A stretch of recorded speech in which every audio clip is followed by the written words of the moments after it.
yo puedo ver por fecha el mínimo, el pago mínimo que se hizo. Voy a poner min.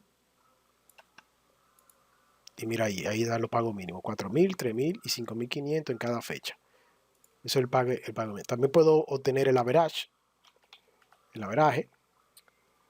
Vamos a poner aquí. Y miren dónde aparece, de cada pago. Eso es del total del pago, por supuesto. Y recuerda que esto yo lo puedo hacer con cualquiera. Yo puedo utilizar agrupar fechas, lo que yo quiera, realmente. El campo, yo estoy haciéndolo con pago, porque es normalmente más notable, pero tú lo puedes hacer con fecha, con nombre, con lo que tú quieras agrupar. Y aquí tú le dices por qué tú quieres agrupar. También puedo utilizar el max para mostrar el máximo. Si lo selecciono, mira ahí el máximo, los máximos de cada campo.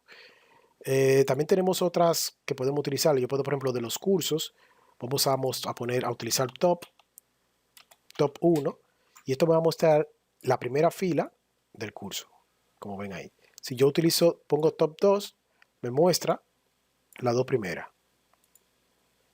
Pues, si le quito el top, no me va a mostrar las dos primeras ni nada, sino todas las que existen.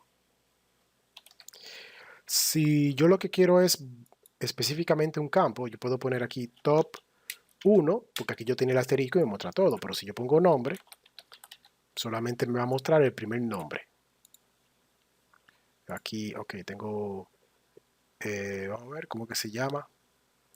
Esto en curso, no hay nombre, materia, no existe nombre, existe materia, ok.